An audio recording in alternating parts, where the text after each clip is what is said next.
Assalamualaikum warahmatullahi wabarakatuh. Kami dari pemateri 3, perkenalkan nama saya Adini Pratama Putri. Saya Adelia Dwi Pratiwi. Saya Abielia Dwi Apriliani. Akan membawakan materi yaitu Lingkungan eksternal organisasi.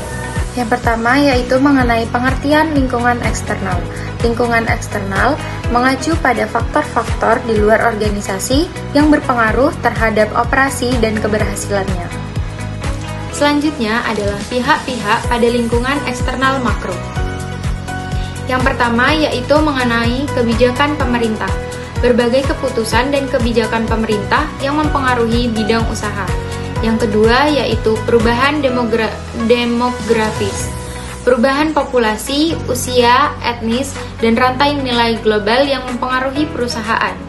Yang ketiga yaitu faktor lingkungan sosial.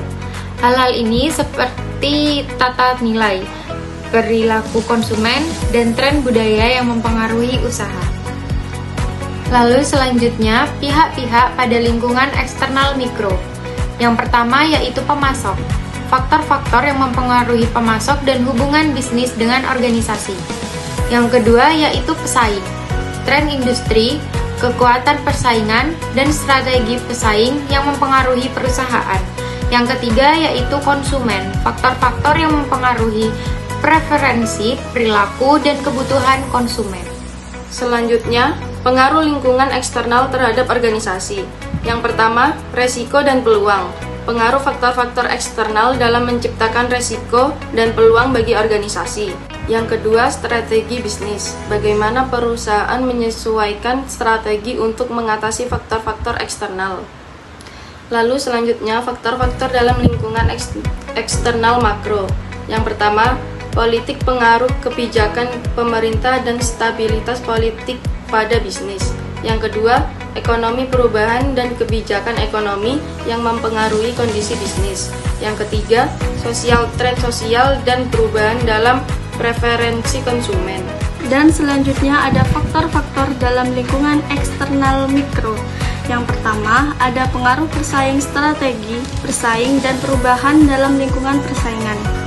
Dan yang kedua, ada suplai dan tuntunan konsumen, pengaruh dapatnya suplai, kebutuhan konsumen, dan regulasi pemerintah. Selanjutnya ada analisis lingkungan eksternal.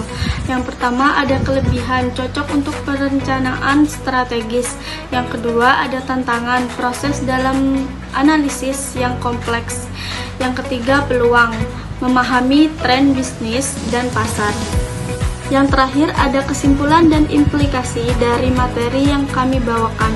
Yang pertama, perumusan strategi, pengambilan keputusan strategi didukung oleh pengertian lingkungan eksternal. Yang kedua, manajemen risiko, minimalkan risiko dengan memahami pengaruh lingkungan eksternal. Dan yang terakhir, ada melihat peluang, mengidentifikasi peluang baru yang mungkin tercipta dari perubahan lingkungan eksternal.